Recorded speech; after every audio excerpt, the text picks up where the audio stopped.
Good evening student. मेरा नाम अमित देवरारी है और हम यहाँ पर क्या कर रहे हैं, क्लास 12th का हेलो एल्केन्स और हेलो एरीन्स वाला चैप्टर डिस्कस कर रहे हैं। तो यहाँ पर हम ऑलरेडी कितने लेक्चर दे चुके हैं इसके लिए, हम इसके लिए लेक्चर दे चुके हैं 4 लेक्चर हम ऑलरेडी इसको दे चुके हैं और अब हमारा 5वां लेक्चर है। 5वां लेक्चर छोटे छोटे लेक्चर इसलिए बना रहा हूँ क्योंकि ये थोड़ा सा हम यहाँ पर क्या कर सकें, छोटे छोटे पार्ट्स को इसको डिस्कस कर सकें और अलग अलग डिस्कस कर सकें। तो यहाँ पर अगला वाला जो पार्ट है हमारा वो क्या है, नेचर ऑफ CX बॉन्ड। जो हेलो एल्केन्स में कार्बन और जो हेलोजेंस के बीच जो बॉन्ड बनता है उसका नेचर किस तरीके का होता है, इस वाली वीडियो में हम डिस्कस करने वाले हैं। तो चलो स्टार्ट करते हैं इसको। अब तो देखिए यहाँ पर नेचर ऑफ CX बॉन्ड। तो अगर हम बनाएं, एक हेलो एल्केन्स को बना लेता हूँ मैं, हम बनाते हैं CH3Cl। ठीक है, ये हो गया, इसका नाम ट्राइवियल नेम हो गया मिथाइल क्लोराइड। क्या हो गया, मिथाइल क्लोराइड और मिथाइल क्लोराइड, और इसको क्या कह सकते हैं हम, क्लोरोमीथेन कह सकते हैं। ठीक है, तो इसमें अगर हम डिस्कस करें तो यहाँ पर C और अगर मैं इसको बनाऊं इस तरीके से, ये तो इन दोनों के बीच में इनका नेचर किस तरीके का होता है इसको पढ़ना है हमें। ठीक है, तो यहाँ पर हम देख लेते हैं इनके बीच। ठीक है, तो पहले हम स्टार्ट करते हैं, चलो इसके बारे में हम स्टार्ट करते हैं।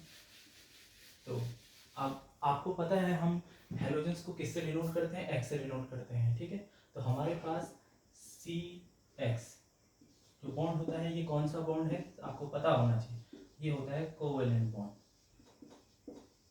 कोवेलेंट बॉन्ड में कौन सा बॉन्ड है, कोवेलेंट बॉन्ड में कौन सा बॉन्ड है, ये होता है पोलर कोवेलेंट बॉन्ड। कौन सा बॉन्ड होता है, पोलर कोवेलेंट बॉन्ड। अब पोलर कोवेलेंट बॉन्ड इसे क्यों कहते हैं, क्योंकि यहाँ पर जो X ग्रुप होता है, X ग्रुप होता है वो more electronegative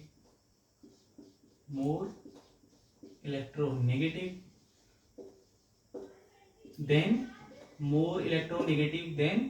carbon, more electronegative than carbon. ठीक है, तो यहाँ पर क्या होता है, ये ज्यादा इलेक्ट्रोनेगेटिव होता है कार्बन से। तो कार्बन से ज्यादा इलेक्ट्रोनेगेटिव होने की वजह से यहाँ पर बॉन्ड में इस तरीके से होता है, जो एटम हो जाते हैं वो जो शेयर कर रहे हैं हम एक इलेक्ट्रॉन इससे, क्योंकि इसको कंप्लीट करने के लिए इसके पास कितने इलेक्ट्रॉन है आपको पता होना चाहिए, इसके पास है 7 इलेक्ट्रॉन ऑलरेडी है इसके पास। तो इसको केवल इसके साथ कार्बन के साथ शेयरिंग करना होता है एक इलेक्ट्रॉन से। तो ये यहाँ पर क्या कर देता है, यहाँ पर ये दूसरा इलेक्ट्रॉन, एक इलेक्ट्रॉन इसके, तो ये जो दोनों इलेक्ट्रॉन क्या कर रहे हैं, शेयरिंग कर रहे हैं। हम इसको किसके पास दिखाते हैं, हेलोजन के पास ज्यादा नजदीक दिखाते हैं। क्यों दिखाते हैं, इसकी वजह से ऐसा, क्योंकि ये ज्यादा इलेक्ट्रोनेगेटिव है, तो ऐसा लगता है कि ये यहाँ पर किसका काम कर रहा है, कार्बन किसका काम कर रहा है, डोनर का काम। इस तरीके से हम एज्यूम कर सकते हैं, हमें क्या लग रहा है यहाँ पर ये डोनर का काम कर रहा है। तो इसलिए इस पे स्लाइटली क्या आ जाता है, नेगेटिव चार्ज आ जाता है। और कार्बन जो कि ऐसा लग रहा है हमें कि डोनर का काम कर रहा है, तो इस पे स्लाइटली क्या आ जाता है, पॉजिटिव चार्ज आ जाता है। तो ये कोवेलेंट बॉन्ड है, यहाँ पर क्या हो रही है, शेयरिंग हो रहा है दोनों के बीच। कार्बन और हेलोजन आपस में कैसे कर रहे हैं, शेयर कर रहे हैं इलेक्ट्रॉन। आपको पता है जो हेलोजन होते हैं उनके लास्ट सेल में कितने इलेक्ट्रॉन होते हैं, 7 इलेक्ट्रॉन होते हैं। तो उनको अपना ऑक्टेट कंप्लीट करने के लिए और किसकी तरह बिहेव करने के लिए, एक तो इन्हें क्या करना है, ऑक्टेट कंप्लीट करना है, और दूसरा इनको किसकी तरह बिहेव करना है, नियरेस्ट नोबल गैस की तरह बिहेव करना है। किसकी तरह बिहेव करना है, इनको ऑक्टेट कंप्लीट करना है अपना और नियरेस्ट नोबल गैस की तरह बिहेव करना है। तो ये क्या काम करते हैं यहाँ पर, तो ये क्या करते हैं, कार्बन के साथ शेयरिंग करते हैं। कार्बन के साथ शेयरिंग करने के टाइम ऐसा लगता है कि ये क्या कर रहा है, कार्बन ने इसको ऐसा लगता है कि इनमें, क्योंकि ये ज्यादा इलेक्ट्रोनेगेटिव है, तो ऐसा लगता है ये जो एटम्स होता है, जो इसका इलेक्ट्रॉन है वो इसकी तरफ ज्यादा झुक जाता है। तो यहाँ पर ऐसा लगता है कि इस पे स्लाइटली क्या आ रहा है, नेगेटिव चार्ज आ रहा है और इस पे स्लाइटली पॉजिटिव चार्ज। इसीलिए इनको कहते हैं पोलर कोवेलेंट बॉन्ड। मतलब यहाँ पर क्या है, पोलैरिटी नहीं, मतलब पोलैरिटी है क्या है, यहाँ पर पोलैरिटी है। कैसे पता चला, क्योंकि यहाँ पर एक हाईली नेगेटिव है, इलेक्ट्रोनेगेटिव है, और एक थोड़ा सा कम नेगेटिव है। तो इसकी वजह से हमें ये डिफरेंस पैदा होता है, जिसकी वजह से इसको कहते हैं पोलर कोवेलेंट बॉन्ड। अगर हमें कभी भी कार्बन और हेलोजन के बीच बॉन्ड बनाना होगा हेलो एल्केन्स में, या किसी में भी कार्बन और इसके बीच हेलो एल्केन्स में बनाना होगा, हेलो एल्केन कहेंगे उसे, तो हमारे पास ये क्या कहलाएगा, ये डेल्टा नेगेटिव, ये डेल्टा पॉजिटिव, और इसको थोड़ा सा इलेक्ट्रॉन जो होंगे शेयरिंग इलेक्ट्रॉन, उनको हम हेलोजन की तरफ को ही दिखाएंगे लगभग। क्यों, क्योंकि यहाँ पर हम इससे बता रहे हैं कि हेलोजन किसकी तरह काम कर रहा है, एक्सेप्टर की तरह और कार्बन डोनर की तरह लग रहा है, इसीलिए स्लाइटली नेगेटिव स्लाइटली पॉजिटिव आ जाता है। और इनको कौन सा कोवेलेंट बॉन्ड बोलते हैं? पोलर। शेयरिंग तो हो रही है लेकिन दिखने में ऐसा लग रहा है या थोड़ा सा इसकी वजह से ऐसा हो जाता है। ठीक है, क्लियर है समझ में? ये बात आपको समझ में आ गई। नेचर आपको पता चल गया कि ये कैसा लगता है, कौन सा बॉन्ड है इन दोनों के बीच? पोलर कोवेलेंट बॉन्ड है। आपको ये ध्यान रखना है, यहाँ पर कौन सा बॉन्ड है? यहाँ पर पोलर कोवेलेंट बॉन्ड है। क्या है? Polar covalent bond. अब बात करते हैं हम सबसे पहले, तो आपको पता चल गया है पोलर कोवेलेंट बॉन्ड है और यहाँ पर नेगेटिव चार्ज कौन शो कर रहा है? हेलोजन। और पॉजिटिव चार्ज कौन शो कर रहा है? कार्बन। तो यहाँ पर इसीलिए कार्बोकैटायन भी बनाते हैं। ठीक है, अब देखो कार्बोकैटायन, कार्बन हमारा कार्बोकैटायन भी बनाते हैं, आपको ध्यान रहना चाहिए। हाँ, तो इससे हम याद रख सकते हैं। ठीक है, अब हमारे पास आ जाते हैं इसकी बॉन्ड लेंथ। अब हम बॉन्ड लेंथ की बात करते हैं। बॉन्ड, आपको ये पता होना चाहिए कि जो क्या होता है इसका फॉर्मूला? फ्लोरीन, क्लोरीन, ब्रोमीन और आयोडीन। डाउन द ग्रुप जाने पर इनका क्या होगा बताओ? इनका साइज बढ़ेगा। साइज क्या करेगा? साइज इंक्रीज करेगा। डाउन द ग्रुप जाने पर साइज क्या करेगा? इंक्रीज करेगा। साइज इंक्रीज करता है तो इनके बीच C और X के बीच डाउन द ग्रुप जाने पर, डाउन द ग्रुप जाने पर बॉन्ड लेंथ क्या होती है इनकी? बॉन्ड लेंथ क्या होती है इनकी? इंक्रीज होती है। बॉन्ड लेंथ क्या होती है? इंक्रीज होती है। ठीक है, इतनी बात समझ में आया? क्योंकि आपको पता है fluorine, chlorine, bromine, iodine periodic table में 17th ग्रुप है। कौन सा ग्रुप है? 17th ग्रुप है। कौन सा ग्रुप है? 17th ग्रुप है। और इसमें अगर हम डाउन द ग्रुप जाएंगे तो इसका साइज क्या करेगा? इंक्रीज करेगा। साइज इंक्रीज होने की वजह से इन दोनों के बीच बॉन्ड लेंथ क्या हो जाती है? इंक्रीज हो जाती है। बॉन्ड लेंथ क्या हो जाएगी इनके बीच? इंक्रीज हो जाएगी। बॉन्ड लेंथ इंक्रीज होने के साथ साथ इनके बीच जो बॉन्ड एंथैल्पी होती है, बॉन्ड एंथैल्पी, बॉन्ड एंथैल्पी क्या हो जाएगी? देखो CH डाउन द ग्रुप जाने पर बॉन्ड लेंथ क्या हो गया? इंक्रीज हो गया इनके बीच। तो बॉन्ड एंथैल्पी क्या हो जाएगी? बॉन्ड लेंथ ज्यादा रहेगी। बॉन्ड एंथैल्पी का मतलब क्या हो गया? एनर्जी ज्यादा होनी चाहिए। तो दोनों के बीच क्या होनी चाहिए? एनर्जी ज्यादा होनी चाहिए। जब लेंथ ज्यादा इंक्रीज करती है तो बॉन्ड एंथैल्पी अपने आप क्या हो जाती है? यहाँ पर डिक्रीज हो जाती है। क्या हो जाती है? यहाँ पर डिक्रीज हो जाती है डाउन द ग्रुप जाने पर। क्यों होता है ऐसा? क्योंकि जब बॉन्ड लेंथ बढ़ेगी, बॉन्ड लेंथ बढ़ने की वजह से बॉन्ड एंथैल्पी का मतलब क्या हो गया? जो एनर्जी स्टोर होती है बॉन्ड में, अब बॉन्ड दूर दूर है इसीलिए उनके बीच एंथैल्पी भी क्या हो जाती है? डिक्रीज हो जाती है। तो आपको पता चल गया डाउन द ग्रुप जाने पर। आपको ये बात यहाँ पर ध्यान रखना है कि जब हम हेलोजन को देखेंगे तो डाउन द ग्रुप जाने पर इनका साइज इंक्रीज करता है।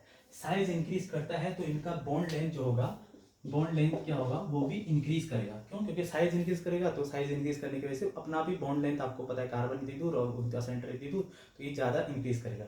ठीक है, और जो बॉन्ड एंथैल्पी होती है, बॉन्ड एंथैल्पी होती है वो डिक्रीज करेगी। क्योंकि अब ये दूर दूर है ना, तो इनके बीच एनर्जी उतनी ज़्यादा नहीं है, कॉन्टैक्ट उतना ज़्यादा है ही नहीं, तो इसकी वजह से यहाँ पर क्या हो जाएगा? इनकी एंथैल्पी क्या हो जाएगी? डिक्रीज कर जाएगी। क्या कर जाएगी? डिक्रीज कर जाएगी। ठीक है, आपको आपके पास आपको पता है इनका क्या होता है? फ्लोरीन, क्लोरीन, ब्रोमीन, आयोडीन की क्या होगा? अगर हम साइज, आपको इतना ध्यान रखना है, साइज इंक्रीज करेंगे तो बॉन्ड लेंथ इंक्रीज करेगा और बॉन्ड एंथैल्पी डिक्रीज करेगा। क्लियर है बात समझ में? तो आपको पता चल जाना चाहिए बॉन्ड लेंथ और बॉन्ड एंथैल्पी के बारे में। ठीक है, तो हमने दो चीजें पढ़ी, बॉन्ड लेंथ और दूसरा क्या पढ़ा हमने? हाँ, क्या पढ़ा हमने? बॉन्ड लेंथ, साइज इंक्रीज, यहीं पर मैं अच्छे तरीके से लिख देता हूँ, size increase, bond length, bond length increase, और बॉन्ड लेंथ इंक्रीज तो बॉन्ड एंथैल्पी, बॉन्ड एंथैल्पी क्या हो जाएगी? डिक्रीज हो जाएगी। ये ध्यान रखना है आपको। बॉन्ड एंथैल्पी क्या हो जाएगी? यहाँ पर लिख देता हूँ मैं, बॉन्ड एंथैल्पी क्या हो जाएगी? डिक्रीज हो जाएगी।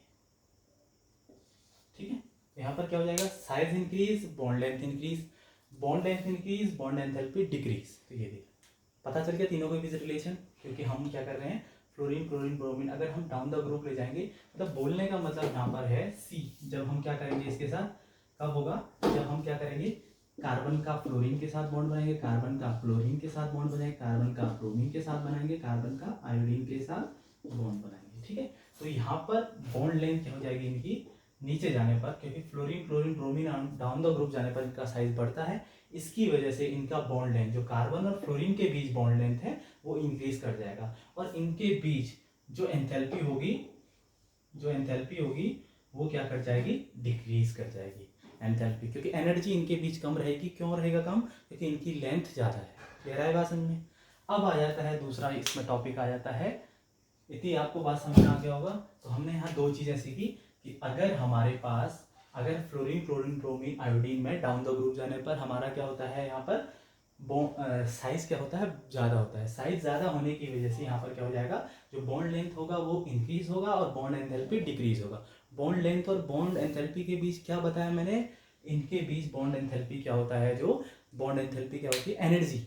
जब लेंथ ज़्यादा रहेगी तो एनर्जी कम रहेगा, ये ध्यान रखना है आपको। तो बॉन्ड लेंथ यहाँ पर इंक्रीज और बॉन्ड एंथैल्पी डिक्रीज, इतना हमने पढ़ा। अब हम पढ़ते हैं इनके बीच, ये तो हमने बॉन्ड लेंथ और बॉन्ड एंथैल्पी को समझ लिया।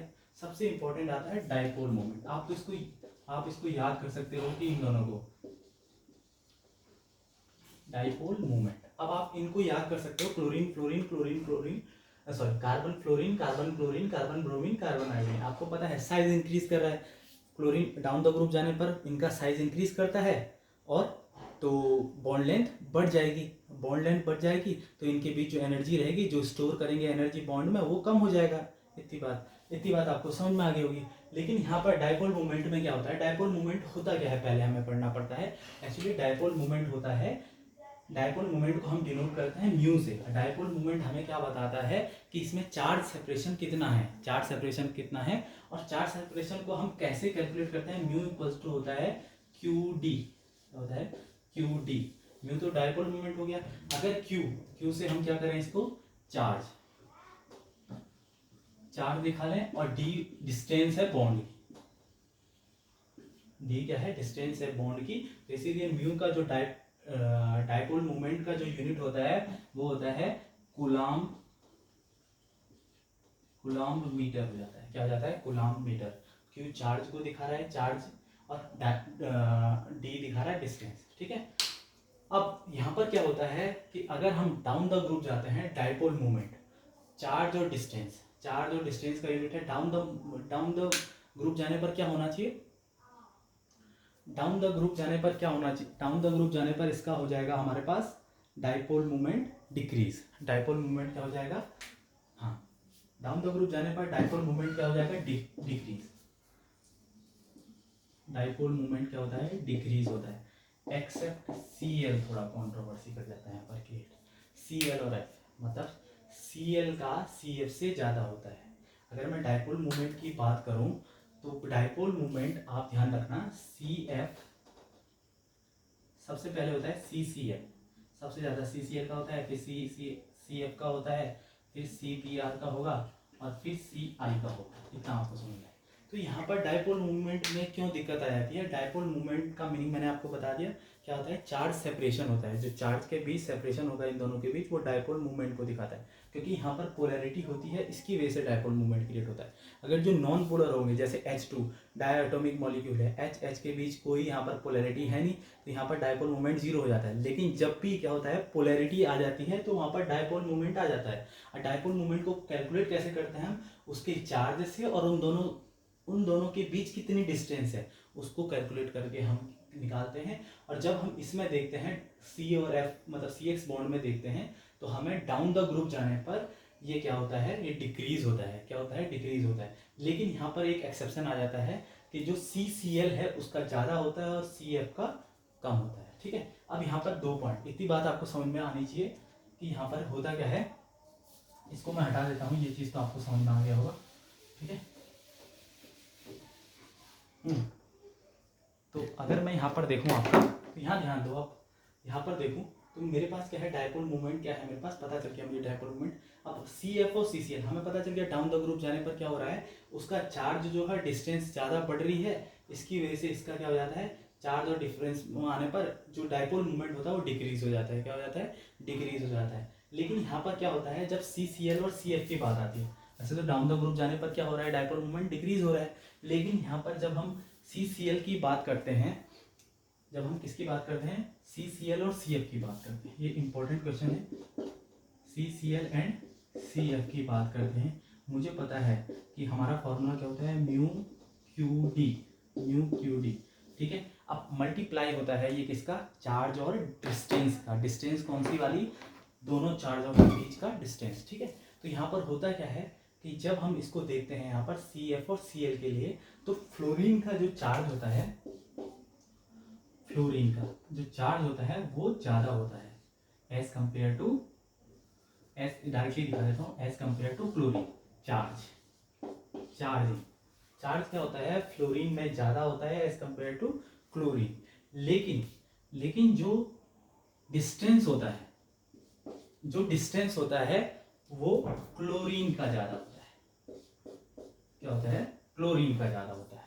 क्या होता है, चार्ज तो फ्लोरीन का ज़्यादा होता है क्लोरीन से, ये तो हमें पता है, क्योंकि electronegativity down the group decrease करती है, इतना हमें पता है। और जो फ्लोरीन होता है उसका इलेक्ट्रोनेगेटिविटी सबसे ज़्यादा होता है। ठीक है, लेकिन उसका चार्ज तो ज़्यादा है, ये मानते हैं हम, लेकिन जो डिस्टेंस है वो क्लोरीन की बहुत ज़्यादा है फ्लोरीन से। जब हम इन दोनों को मल्टीप्लाई करते हैं, चार्ज और डिस्टेंस को, जब हम किसको मल्टीप्लाई करेंगे, चार्ज और डिस्टेंस को मल्टीप्लाई करते हैं, तो जो CCl है, मतलब जो CCl है, यहाँ पर लिख देता हूँ। ठीक है, जो क्या है,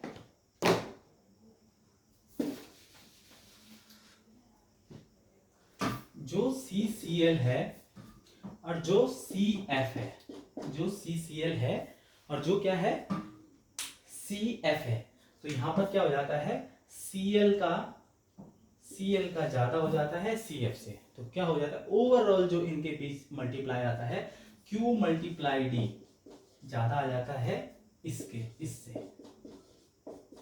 क्लियर है हमें, क्योंकि इसका जो डिस्टेंस है वो ज्यादा होता है, बहुत ज्यादा होता है फ्लोरीन से। इसकी वजह से जब इन दोनों को मल्टीप्लाई करते हैं हम, तो उसमें कौन जीत जाता है, उसमें क्लोरीन जीत जाता है। इसीलिए जो डाइपोल मूवमेंट होता है, तो डाइपोल मूवमेंट इसका ज्यादा होता है। डाइपोल मूवमेंट CCl का ग्रेटर होगा, डाइपोल मूवमेंट CF से। क्लियर है हमें, डाइपोल मूवमेंट CCl का ज्यादा होगा CF से। तो हमने यहाँ पर कितनी बातें सीखी, 3 बातें। सबसे पहले हमने पोलैरिटी समझा कि जो कार्बन और हेलोजन के बीच जो बॉन्ड होता है वो कौन सा बॉन्ड होता है, वो होता है पोलर कोवेलेंट बॉन्ड। शेयरिंग तो होती है लेकिन वहाँ पर पोलैरिटी होती है, इसीलिए उसको बोलते हैं पोलर कोवेलेंट बॉन्ड। अब हम 3 चीज़ें यहाँ पर डिस्कस किया। एक तो हमें पता होना चाहिए फ्लोरीन, क्लोरीन, ब्रोमीन, आयोडीन जो 17th ग्रुप होता है, उसमें डाउन द ग्रुप जाने पर साइज इंक्रीज करता है। डाउन द ग्रुप जाने पर क्या होता है, साइज इंक्रीज होता है। इसीलिए जो कार्बन और हेलोजन के बीच जो डिस्टेंस है वो बढ़ जाता है, बॉन्ड के बीच डिस्टेंस बढ़ जाता है डाउन द ग्रुप जाने पर। और उसके इसकी वजह से जो एनर्जी होती है बॉन्ड के बीच, उसको बोलते हैं बॉन्ड एंथैल्पी या बॉन्ड एनर्जी बोलेंगे उसको। तो वो डिक्रीज हो जाती है क्योंकि साइज इंक्रीज हो रहा है। ठीक है, तो उसको क्या हो जाएगा, वहाँ पर डिक्रीज हो जाती है बॉन्ड एंथैल्पी। ठीक है, अब हमारे पास ऑलरेडी इलेक्ट्रोनेगेटिविटी भी डिक्रीज कर जाती है वहाँ पर। ठीक है, इसकी वजह से डाउन द ग्रुप जाने पर इलेक्ट्रोनेगेटिविटी भी डिक्रीज होती है। अब हमारे पास बॉन्ड लेंथ भी इंक्रीज होगी, बॉन्ड एंथैल्पी डिक्रीज होगी, साइज इंक्रीज होता है, आपको ये पता होना चाहिए। अब आते हैं डाइपोल मूवमेंट पे। तो डाइपोल मूवमेंट मैंने क्या कहा, डाइपोल मूवमेंट चार्ज और जो डिस्टेंस है उसका मल्टीप्लाई होता है। डाइपोल मूवमेंट वो किसकी चार्ज सेपरेशन कितना है उसको दिखाता है, जो किसका रिजल्ट होगा, चार्ज सेपरेशन का रिजल्ट होगा। तो उसमें डाइपोल मूवमेंट को म्यू से डिनोट करते हैं, और ये क्या होता है, Q मल्टीप्लाई D। Q मतलब हो गया हमारा चार्ज और D मतलब हो गया डिस्टेंस मतलब कार्बन और दूसरे हेलोजन बॉन्ड के बीच का डिस्टेंस, मतलब 2 एटम के बीच का डिस्टेंस को हम बोलेंगे यहाँ पर डिस्टेंस दिखा रखा है। तो इसका यूनिट हो जाता है कूलाम मीटर, आपको मैंने बता दिया था। हाँ, तो यहाँ पर अगर हम बात करें कि जो हमारे पास क्या हो जाएगा, मैंने क्या कहा, यहाँ पर चार्ज की बात करते हैं। अगर हम दोनों को डिस्कस करें, हम डाइपोल मूवमेंट पढ़ना है, दोनों पढ़ने पड़ेंगे, चार्ज भी पढ़ना पड़ेगा और डिस्टेंस भी पढ़ना पड़ेगा।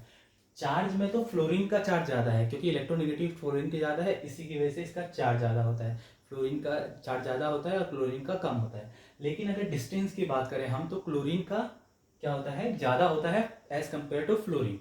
और जब हम इन दोनों को मल्टीप्लाई करते हैं, चार्ज और डिस्टेंस को, तो हमारा जो डाइपोल मूवमेंट है वो क्लोरीन का ज़्यादा निकल जाता है और फ्लोरीन का कम निकल जाता है।